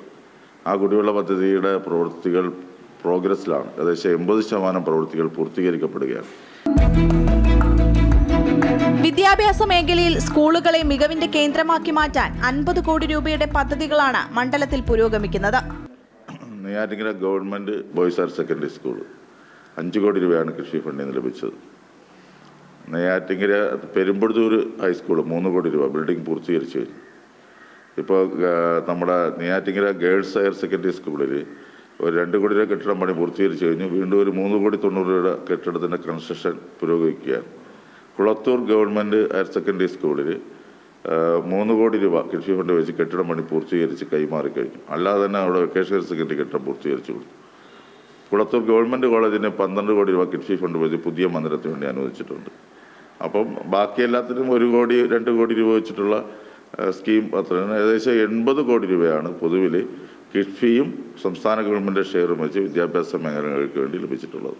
എല്ലാ സർക്കാർ സ്കൂളിലും ആവശ്യപ്പെട്ടിടത്തെല്ലാം തന്നെ അതിൻ്റെ ആവശ്യത്തിനനുസരിച്ച് വിദ്യാഭ്യാസ മേഖലയിൽ നമുക്ക് നല്ല പുരോഗതി കൈവരിക്കാൻ വേണ്ടി കഴിഞ്ഞിട്ടുണ്ട്. കോളേജിൻ്റെത് നമുക്ക് വസ്തു അവിടെ ഇല്ല. അപ്പോൾ വസ്തു കോളേജിന് ലഭ്യമാക്കുന്നതിന് വേണ്ടി 5 കോടി രൂപ അതിൻ്റെ അക്വിസിഷൻ നടപടികളിൽ കടന്നിട്ടേ ഉള്ളൂ. അത് കിട്ടിയാൽ മാത്രമേ അവർക്ക് ബിൽഡിംഗ് കൺസ്ട്രക്ഷൻ ആരംഭിക്കാൻ വേണ്ടി കഴിയുള്ളൂ. നെയ്യാറ്റിൻകര ഗവൺമെന്റ് ഹയർ സെക്കൻഡറി സ്കൂളിന് കിഫ്ബി വഴി ലഭിച്ച കെട്ടിടം സ്കൂളിലെ അക്കാദമിക് നിലവാരം ഉയർത്തിയതായി പ്രിൻസിപ്പലും പറയുന്നു. Neyyattinkara government higher secondary school എന്ന് പറയുന്നത് നെയ്യാറ്റിൻകര നഗര ഹൃദയത്തിൽ സ്ഥിതി ചെയ്യുന്ന ഒരു മുത്തശ്ശി വിദ്യാലയമാണ്. ഏതാണ്ട് 150ഓളം വർഷത്തെ പഴക്കമാണ് ഈ വിദ്യാലയത്തിനുള്ളത്. ഈ 20 കിഫ്ബിയിൽ നിന്ന് നമുക്കൊരു ബഹുനില മന്ദിരം അനുവദിച്ച് കിട്ടി. ഇതിൻ്റെ ഭാഗമായിട്ട് 5 കോടി രൂപയിൽ ചിലവിട്ടുകൊണ്ട് 2 കെട്ടിടങ്ങളാണ് ഇവിടെ നിർമ്മിച്ചത്. ഒന്ന് ഹയർ സെക്കൻഡറി വിഭാഗത്തിനുള്ള 10 ക്ലാസ് മുറികളും ഒരു ഓഫീസ് റൂമും സ്റ്റാഫ് റൂമും ഉൾപ്പെടുന്ന കെട്ടിടം. ഒപ്പം തന്നെ ഒരു അമ്യൂണിറ്റി സെൻറ്റർ ഹൈസ്കൂൾ വിഭാഗത്തിലും പ്രവർത്തിക്കുന്നുണ്ട്. ഒരു വലിയൊരു ഹാളും കിച്ചണും ഒക്കെയാണ് അമ്യൂണിറ്റി സെൻറ്ററിൽ ഉൾപ്പെടുത്തിയിരിക്കുന്നത്. നമ്മുടെ ഹയർ സെക്കൻഡറി വിഭാഗത്തിൽ അനുവദിച്ച് കിട്ടിയ ഈ കെട്ടിടത്തിനുള്ളിൽ നമുക്ക് കുട്ടികൾക്കായിട്ടുള്ള വാഷ് ഏരിയയും ഇതിനുള്ളിൽ തന്നെയാണ് പ്രവർത്തിക്കുന്നത്. അപ്പം ആൺകുട്ടികൾക്കും പെൺകുട്ടികൾക്കും 2 നിലകളിലുമായിട്ട് വാഷ് ഏരിയയും ഉണ്ട്.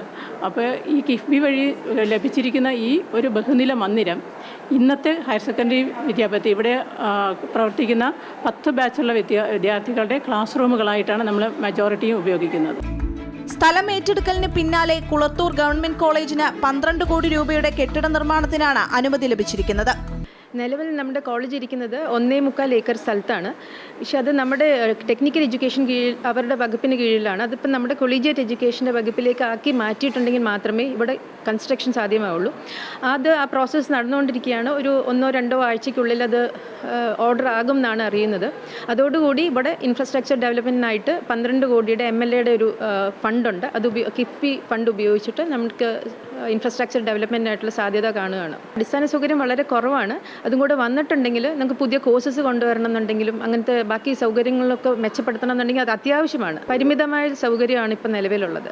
മാത്രമല്ല നമുക്കിപ്പോൾ ഗവൺമെൻറ്റിൻ്റെ പ്ലാൻ ഫണ്ട് മാത്രമേ നമുക്ക് കിട്ടാറുള്ളൂ. അതിന് പുറമെ നമുക്ക് വേറെ UGC ഫണ്ട്, റൂസ ഫണ്ടൊക്കെ വേണമെന്നുണ്ടെങ്കിൽ ഒരു മിനിമം ഒരു 5 ഏക്കർ സ്ഥലം കോളേജിന് സ്വന്തമായിട്ട് വേണമെന്നുണ്ട്. അപ്പോൾ അത് വേണമെന്നുണ്ടെങ്കിൽ ഇനി അഡീഷണൽ നമ്മൾ അക്വയർ ചെയ്യേണ്ടതായിട്ടുണ്ട്. ആ പ്രോസസ്സ് നടന്നുകൊണ്ടിരിക്കുകയാണ്. അത് ഉടനെ തന്നെ ആകും എന്നാണ് പ്രതീക്ഷിക്കുന്നത്.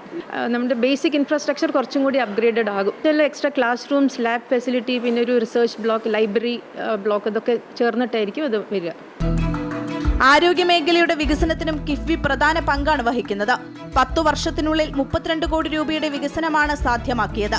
ജനറൽ ആശുപത്രിക്കായി 8.25 ഏക്കർ സ്ഥലം ഏറ്റെടുക്കുന്നതിന്റെ വകുപ്പ് നടപടികൾ പുരോഗമിക്കുകയാണ്.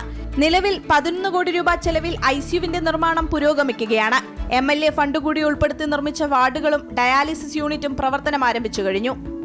രാവിലെ OPയിലേക്ക് 2000-ഓളം വരുന്ന ആളുകൾ വരുന്നതാണ്. അപ്പോൾ ഈ 2000 പേർക്ക് വരുന്ന വാഹനങ്ങൾ, അവിടെ ബൈസ്റ്റാൻഡേഴ്സ്, 436 കിടക്കകളുണ്ട്, IP ഉണ്ട്, IPയിൽ അഡ്മിറ്റ് ചെയ്യുന്നവരുടെ ഇതെല്ലാം കൂടെ നല്ല രൂപത്തിലേക്കുള്ള ശ്വാസം മുട്ടൽ നേരിടുകയാണ്. ഇത് ട്രാഫിക് ഉണ്ടാക്കുന്നതാണ്. കാരണം വരുന്ന ആളുകൾക്ക് വാഹനങ്ങളെല്ലാം റോഡിൽ തന്നെ വെച്ചിട്ടാണ് അവർ ആശുപത്രിയിലേക്ക് പ്രവേശിക്കുന്നത്. അപ്പോൾ അതുകൊണ്ട് തന്നെ ശാശ്വതമായൊരു പരിഹാരം നെയ്യാറ്റിൻകര ആശുപത്രി ഡെവലപ്മെൻറ്റ് ഉണ്ടാകണം. എങ്കിലും നമുക്ക് കൂടുതൽ ഫണ്ട് പോലും ലഭിക്കാൻ വേണ്ടി കഴിയും. അപ്പോൾ അതുകൊണ്ട് തന്നെ 8.25 ഏക്കർ ഭൂമി ആശുപത്രിയുടെ പുറകുവശത്ത്, അതായത് നെയ്യാറ്റിൻകര പോലീസ് ക്വാർട്ടേഴ്സിൻ്റെ പുറകുവശത്ത് അക്വസിഷൻ നടപടികളുടെ പകുതി സ്റ്റെപ്പ് പൂർത്തീകരിച്ചു. അതിന് അടുത്ത നോട്ടിഫിക്കേഷൻ ഭൂവുടമകളുടെ വിവരങ്ങൾ പരസ്യപ്പെടുത്തുന്ന നോട്ടിഫിക്കേഷനിലേക്ക് പോയി കഴിഞ്ഞാൽ ഒരു 6 മാസത്തിനകത്ത് നടപടികൾ പൂർത്തീകരിച്ച് ഭൂമി നമുക്ക് കിട്ടും. ആശുപത്രിക്കകത്ത് തന്നെ കഴിഞ്ഞ 10 വർഷത്തിനകത്ത് ഏകദേശം 32 കോടി രൂപയുടെ വികസന പ്രവർത്തനം നമുക്ക് നടത്താൻ വേണ്ടി കഴിഞ്ഞു. അതിലൊരു 11 കോടി രൂപ പുതിയ ബിൽഡിങ്ങിന് പ്ലാൻ ഫണ്ടിങ് ലഭിച്ചിട്ടുണ്ട്. അതും ഈ പുതിയൊരു പഴക്കം ചെന്ന ബിൽഡിംഗ് പൊളിച്ചു മാറ്റിയിട്ട് നമുക്ക് നിർമ്മിക്കാൻ കഴിയുള്ളൂ. അതിൻ്റെ നടപടിയിലോട്ട് പോയിട്ടുണ്ട്. നമ്മളെ കേരളത്തിലെ സർക്കാർ ആശുപത്രികളിൽ ഏറ്റവും കൂടുതൽ ഒരു ദിവസം ഡയാലിസ് ചെയ്യുന്ന ആശുപത്രി നെയ്യാറ്റിൻകര ആശുപത്രിയാണ്. അത് MLA ഫണ്ടൊക്കെ ഉപയോഗിച്ചുകൊണ്ടാണ് നമുക്കത് ചെയ്യാൻ വേണ്ടി കഴിഞ്ഞത്. MLA ഫണ്ടിൽ തന്നെ 3 കോടി രൂപ ചെലവഴിച്ചുകൊണ്ട് ഏകദേശം 28ഓളം വരുന്ന റൂമുകളുള്ള എയർ കണ്ടീഷനും നോൺ AC-യുമുള്ള പേവാർഡ് മന്ദിരത്തിൻ്റെ പണിയും പൂർത്തീകരിക്കപ്പെട്ടിട്ടുണ്ട്. പ്രധാനമായി ഇപ്പോൾ തന്നെ ഇവിടെ നടക്കുന്ന ICUവിൻ്റെ പുതിയ ബ്ലോക്ക് നടക്കുന്നുണ്ട്. MLA പേവാർഡിൻ്റെ രണ്ട് നില ബിൽഡിംഗ് കിഫ്ബിയും MLA ഫണ്ട് ഉപയോഗിച്ചാണ് നിലവിൽ ചെയ്തിട്ടുള്ളത്. അതോടൊപ്പം തന്നെ കാരുണ്യ ബെലവൻറ്റ് ഫണ്ട് ഉപയോഗിച്ച് MLA-യുടെ ആസ്തി ഫണ്ട് ഉപയോഗിച്ച് നിർമ്മിച്ച ഡയാലിസിസ് യൂണിറ്റ്, അത് തിരുവനന്തപുരം ജില്ലയിൽ തന്നെ ഒരു പ്രമുഖ ഡയാലിസിസ് കേന്ദ്രമാണ്. അതിൽ തന്നെ ഏകദേശം നമ്മൾ 44ഓളം രോഗികൾ ഒരു ദിവസം നമ്മളിവിടെ ചികിത്സ നൽകുന്നുണ്ട്. റോഡ് വിഭാഗത്തിൽ മുള്ളറവിള ആയുർപാല നിർമ്മാണത്തിന് 20 കോടി രൂപയുടെയും കന്നിപ്പുറം പാലത്തിന് 15 കോടി രൂപയുടെയും നിർമ്മാണ പ്രവർത്തനങ്ങളാണ് പുരോഗമിക്കുന്നത്. കൂടാതെ കടലോര മേഖലയായ പൊഴിയൂർ നേരിടുന്ന കടലാക്രമണ ഭീഷണി നേരിടാൻ ചെല്ലാനം മോഡൽ പുലിമുട്ട് നിർമ്മാണത്തിന് 93.5 കോടി രൂപയാണ് നീക്കിവച്ചിരിക്കുന്നത്. കൂടാതെ തീരദേശ ഹൈവേ പ്രൊജക്ട് വഴി 250 കോടി രൂപയും കിഫ്ബി വഴി മണ്ഡലത്തിലെത്തി. കടലിൽ നിന്നും പൊഴിമുറിഞ്ഞ നെയ്യാറിലേക്ക് ഉപ്പുവെള്ളം കയറുന്നത് പരിഹരിക്കാൻ റെഗുലേറ്റർ കം ബ്രിഡ്ജ് സ്ഥാപിക്കാൻ 20 കോടി രൂപയാണ് കിഫ്ബിയിൽ വകയിരുത്തിയിരിക്കുന്നത്. ഏറ്റവും പ്രയാസമേറിയത് ഈ മണ്ഡലത്തിൻ്റെ തെക്കേ അറ്റ കടലോര പ്രദേശമാണ്. ഒരു 1.5 കിലോമീറ്റർ ദൂരമേ ഉള്ളൂ. പൊഴിയൂർ എന്ന് പറയുന്ന പ്രദേശവും തമിഴ്നാടിൻ്റെ അതിർത്തി പങ്കിടുന്ന നീരോടി കൊല്ലംകോട് പ്രദേശമാണ്. അവിടെ ഉണ്ടായിട്ടുള്ളൊരു പ്രയാസം എന്ന് പറയുന്നത് തമിഴ്നാട് ഗവൺമെൻറ്റിൻ്റെ ഭാഗം വരുന്ന കടൽ തീരങ്ങളെല്ലാം തന്നെ പുലിമുട്ട് നിർമ്മാണം പൂർത്തീകരിക്കുകയുണ്ടായി കഴിഞ്ഞ ഒരു 4-5 വർഷത്തിന് മുമ്പ്. അത് അന്നത്തെ കേന്ദ്രമന്ത്രി പ്രത്യേക താല്പര്യം എടുത്ത് അവിടുത്തെ കടലോര ഗ്രാമങ്ങളെ സംരക്ഷിക്കാൻ വേണ്ടിയാണ്. പക്ഷേ ഇപ്പുറത്തെ സൈഡിൽ നമുക്ക് ആ ഒരു ഗുണം കിട്ടിയില്ല. അതിൻ്റെ ഭാഗമായി ഈ ചെറിയ കടലോര പ്രദേശം വരുന്ന 3000ഓളം വരുന്ന മത്സ്യത്തൊഴിലാളി കുടുംബങ്ങൾ താമസിക്കുന്നിടത്ത് കടലേറ്റം വലിയ രൂപത്തിലേക്ക് ശക്തിപ്പെട്ടിട്ടുണ്ടായിരുന്നു.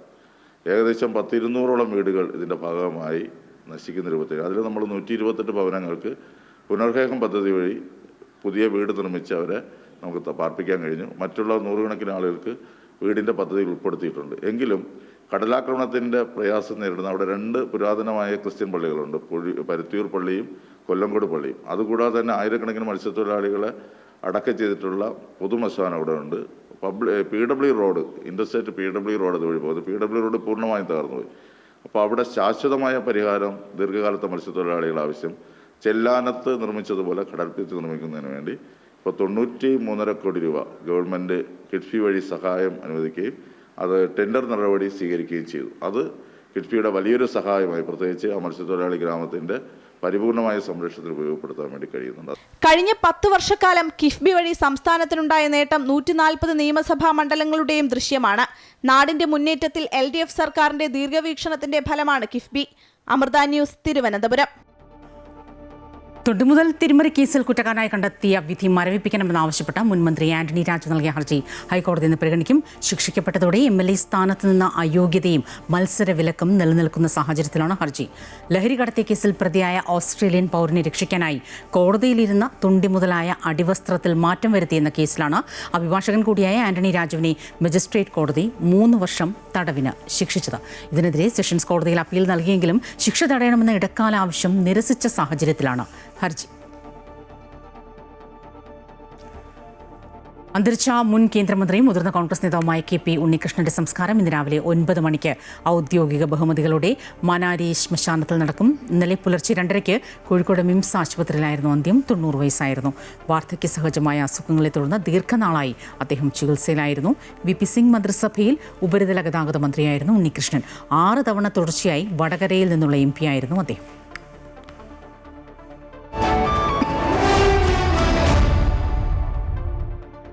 വിപണി വിലയിരുത്തലുമായി ധനകാര്യ ഓഹരി വിദഗ്ധൻ K. ദിലീപ് ചേരുകയാണ്. ഗുഡ് മോർണിംഗ് കേരളത്തോടൊപ്പം. ശ്രീ ദിലീപ്, സ്വാഗതം. Good morning. കേരളത്തിലേക്ക് പശ്ചിമേഷ്യയിൽ യുദ്ധ സാഹചര്യം നിലനിൽക്കുന്ന ഒരു പശ്ചാത്തലത്തിൽ എങ്ങനെയായിരിക്കും ഇന്ത്യൻ വിപണിയിലടക്കം ഓഹരി വിപണിയിലെ പ്രതിഫലനം? ഇന്നും നഷ്ടത്തിൽ തന്നെയായിരിക്കും വ്യാപാരം തുടങ്ങുക. വളരെ ഉയർന്ന തോതിലുള്ള കയറ്റിറക്കം വിപണിയിൽ പ്രതീക്ഷിക്കുകയും വേണം. US ഇറാൻ സംഘർഷം ഉണ്ടാക്കിയിട്ടുള്ള ആശങ്കയിലാണ് വിപണിയിൽ ഇപ്പോൾ വിൽപ്പന തുടരുന്നത്. ആഗോള വിപണികളിലെല്ലാം വലിയ തോതിൽ വിൽപ്പന തുടരുക തന്നെയാണ്. അതിൻ്റെ ഒരു തുടർച്ച നമ്മുടെ വിപണിയിലും ഉണ്ടായിരിക്കും. ഏറ്റവും പ്രധാനം എണ്ണവിലയിൽ ഉണ്ടായിട്ടുള്ള ഒരു വർധനവാണ്. കഴിഞ്ഞ കുറച്ച് നാളുകൾക്കിടയിൽ തന്നെ എണ്ണവിലയിൽ ഏതാണ്ട് 10% വർധനവാണ് രേഖപ്പെടുത്തിയത്. ഇന്ത്യയെ പോലുള്ള ഒരു ഉപഭോക്തൃ രാജ്യമെന്ന നിലയിൽ പ്രത്യേകിച്ചും എണ്ണയുടെ കാര്യത്തിൽ മൊത്തം ആഭ്യന്തര ഉപഭോഗം ത്തിന് 85% ഇറക്കുമതി ആശ്രയിക്കേണ്ടി വരുന്നു എന്നുള്ളതാണ് എണ്ണവിലയിലെ വർധനവ് വിപണിയെ ഈ രീതിയിൽ പിടിച്ചുലയ്ക്കുന്നത്. ഏതാണ്ട് 10% ക്രൂഡ് ഓയിൽ വിലയിൽ കഴിഞ്ഞ ഏതാനും നാളുകൾക്കിടയിൽ വർധനവുണ്ടായത്. അതിൻ്റെ ഒരു സ്വാധീനം സമ്പദ് വ്യവസ്ഥയിൽ ഉണ്ടായിരിക്കുമെന്നുള്ള ആശങ്കയാണ് ഇവിടെ ഏറ്റവും വലിയൊരു നഷ്ടത്തിലേക്ക് നീങ്ങുന്നതിന് പ്രധാനപ്പെട്ട ഒരു കാരണം. ലോക വിപണികളിൽ ഈ ഒരു ഹ്രസ്വ കാലയളവിനിടയിൽ ഈ രീതിയിൽ ഒരു നഷ്ടം ഇന്ത്യയിൽ മാത്രമാണ് ഉണ്ടായിട്ടുള്ളൂ. അത് നിലവിലെ സാഹചര്യത്തിൽ ഏതെങ്കിലും തരത്തിൽ ഒരു യുദ്ധത്തിന് അയവ് വരികയോ അല്ലെങ്കിൽ ഏതെങ്കിലും തരത്തിൽ ഒരു നിർത്തിവെക്കുന്ന ഒരു സാഹചര്യമോ ഉണ്ടാകാത്ത നീങ്ങുകയാണെങ്കിൽ തീർച്ചയായും അത് വിപണിയിലെ വിൽപ്പന തുടരുന്നതിന് കാരണമാകുകയും ചെയ്യും. 25,000 എന്നുള്ള നിലവാരത്തിന് താഴേക്ക് കഴിഞ്ഞ ദിവസം വിപണിയിൽ വിൽപ്പന നീങ്ങിയിരുന്നു. ഇന്ന് ആ രീതിയിലുള്ള ഒരു വിൽപ്പന തുറന്നേക്കും എന്നുള്ളത് തന്നെയാണ് ആഗോള വിപണികളിലെ ഉള്ള പ്രകടനം കാണുമ്പോൾ മനസ്സിലാവുന്നത്. ആ രീതിയിലൊരു വിൽപ്പന ഇന്നും തുടർന്നേക്കുമെന്ന് തന്നെയാണ് കരുതുന്നത്. എന്തായാലും ഇപ്പോൾ വളരെ കരുതലോടെ വിപണിയിൽ ഇടപെടേണ്ട ഒരു സമയമാണ്. പ്രത്യേകിച്ചും ഈ ഒരു അന്തരീക്ഷം നിലനിൽക്കുന്നത് കൊണ്ട് തന്നെ വിപണി ഈ ഒരു നിലവാരത്തിൽ ഇനി താഴേക്ക് നീങ്ങുകയാണെങ്കിൽ തീർച്ചയായും അത് പിന്നീട് ഒരു ക്രോപ്പട്ടന് ശേഷം മാത്രം മുന്നോട്ട് നീങ്ങാനുള്ളൊരു സാധ്യതയുള്ളൂ. അതുകൊണ്ട് തന്നെ ഈ ഒരു സാഹചര്യം വളരെ കരുതലോടെ ഇടപെടേണ്ട ഒരു സാഹചര്യവുമാണ്. എന്തായാലും ഇന്ന് നഷ്ടത്തിലായിരിക്കും വ്യാപാരം തുടങ്ങുക. വളരെ ഉയർന്ന തോതിലുള്ള കയറ്റിറക്കങ്ങൾ വിപണിയിൽ പ്രതീക്ഷിക്കുകയും വേണം. തൃശൂർ പെരിഞ്ഞനം പള്ളിയിൽ ഭഗവതി ക്ഷേത്രമുറ്റത്തൊരു ആനയുണ്ട്. കളവിച്ചിരാട്ടിൽ ദേവിദാസൻ എന്നാണ് പേര്. 8.5 അടി പൊക്കം, 10 അടി നീളം. ദേവിദാസൻ്റെ അടുത്ത് പക്ഷേ നമുക്ക് ധൈര്യത്തോടെ കടന്നു ചെല്ലാം. നെറ്റിപ്പട്ടമൊക്കെ കെട്ടി തുമ്പിക്കൈയും ചെവിയും ഒക്കെ ആട്ടി നിൽക്കുന്ന ഈ ഗജവീരൻ്റെ കൂടെ നിന്ന് സെൽഫിയും എടുക്കാം. പെരിഞ്ഞനം സ്വദേശി കളവിച്ചിരാട്ടിൽ മധു നിർമ്മിച്ച കൃത്രിമ ആനയാണ് കാഴ്ചക്കാർക്ക് വിസ്മയമാകുന്നത്.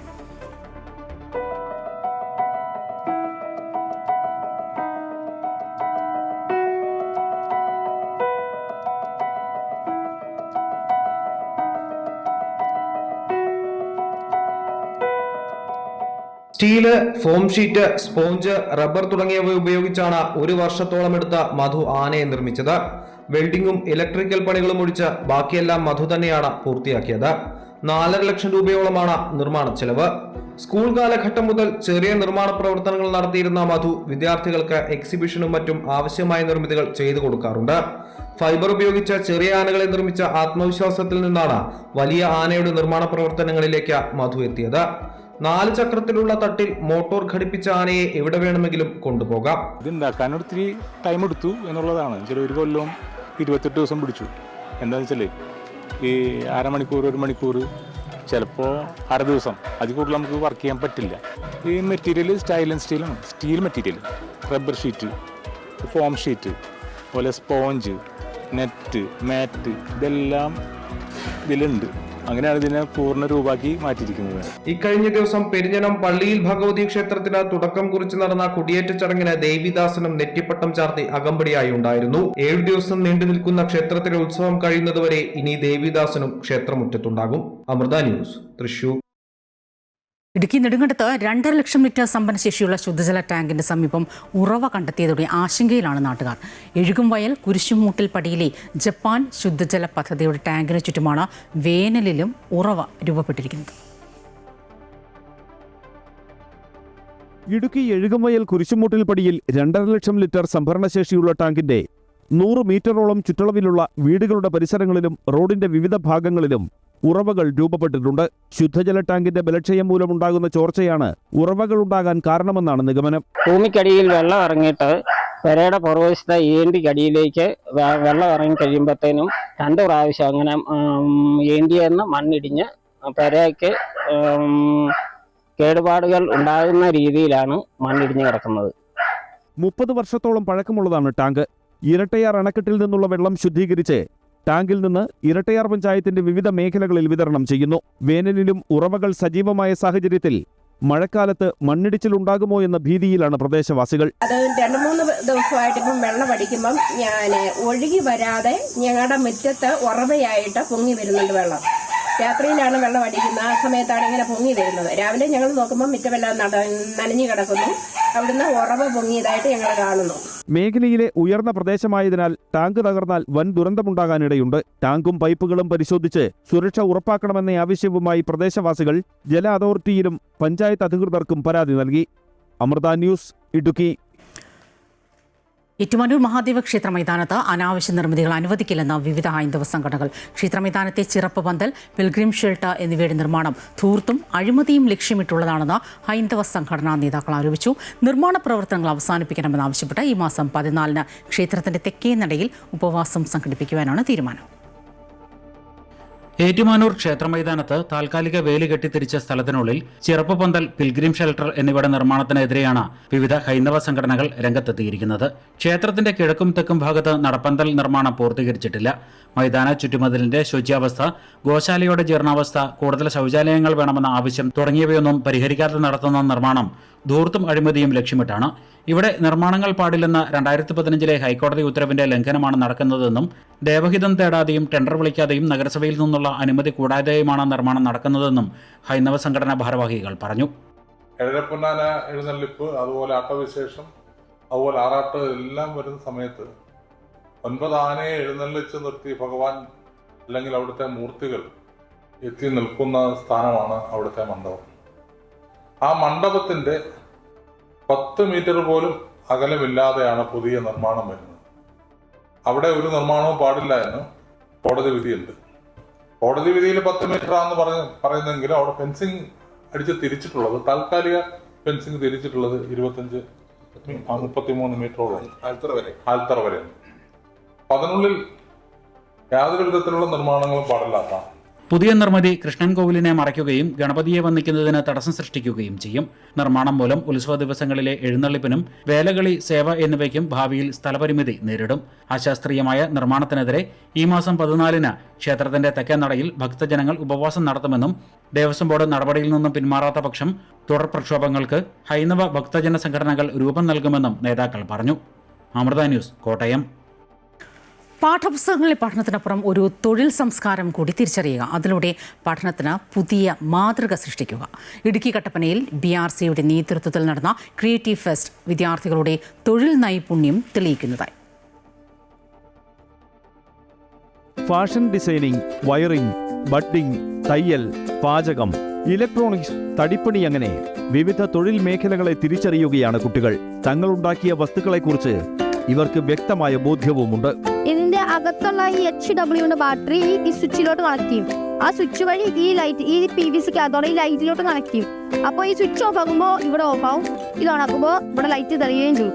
വിവിധ വസ്തുക്കൾ, ഭക്ഷണ സാധനങ്ങൾ, ഇവയെല്ലാം വെറുതെ ഉണ്ടാക്കുകയല്ല, ഇതിൽ കണക്കും സയൻസും ഒക്കെയുണ്ട്. ഇതിൽ പഠിക്കുന്ന കാര്യം എന്ന് പറഞ്ഞാൽ ഒരു മുട്ടയുണ്ട്, 2 പേർക്ക് കൊടുക്കണം. അപ്പോൾ അതിന് നമ്മൾ മുറിച്ച് ഇന്ന ഭാഗമായിട്ട് കൊടുക്കാം. അത് നമുക്ക് അന്നേരം മാത്സിന് സഹായിക്കും. പിന്നെ സയൻസിനെ കുറിച്ചാവുമ്പോൾ നമ്മൾ 5ാം ക്ലാസ്സിൽ പഠിപ്പിക്കുന്നതും പിന്നെ 7ാം ക്ലാസ്സിൽ പഠിപ്പിക്കുന്ന ഇലക്ട്രിസിറ്റി ഇൻ ദി വേൾഡ് എന്ന് പറയുന്ന ആ ഒരു ചാപ്റ്ററിലെ കാര്യങ്ങളുമാണ് ഇതിൽ ഉൾപ്പെടുത്തിയിരിക്കുന്നത്. അക്ഷരം പഠിക്കാൻ അവകാശമില്ലാതിരുന്ന ഒരു ജനതയ്ക്കായി അയ്യങ്കാളി നടത്തിയ പോരാട്ടവും ഇവർ ഓർമ്മിപ്പിക്കുന്നു.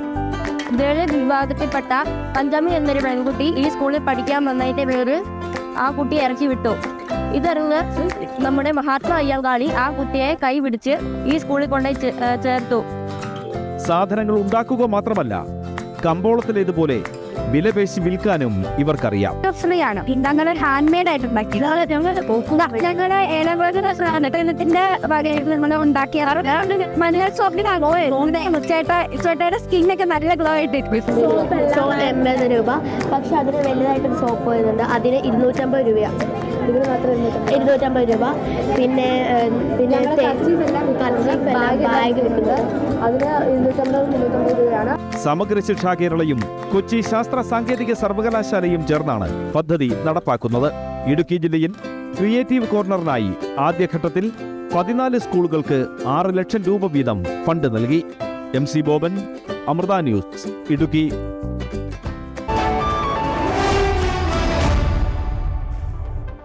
T20 ലോകകപ്പിലെ സെമി പോരാട്ടങ്ങൾക്ക് ഇന്ന് തുടക്കമാകും. ആദ്യ സെമിയിൽ ദക്ഷിണാഫ്രിക്ക ന്യൂസിലൻഡിനെ നേരിടും. ഗ്രൂപ്പ് ഘട്ടത്തിലും സൂപ്പർ 8ലും തോൽവി അറിയാതെ എത്തുന്ന ദക്ഷിണാഫ്രിക്ക തങ്ങളുടെ ആദ്യ ലോക കിരീടം എന്ന സ്വപ്നത്തിലേക്ക് ഒരു പടി കൂടി അടുക്കുകയാണ്. എന്നാൽ സെമി ഫൈനലുകളിലെ സ്ഥിര സാന്നിധ്യമായ ന്യൂസിലൻഡ് പ്രോട്ടീസിനെ തടയാൻ സർവ്വസജ്ജമായാണ് എത്തുന്നത്. റിപ്പോർട്ടോടെ ഗുഡ് മോർണിംഗ് കേരളം പൂർണ്ണമാവുകയാണ്. കൂടുതൽ വാർത്തകൾ അമൃത ന്യൂസ് യൂട്യൂബ് ചാനൽ തുടരും. നമസ്കാരം.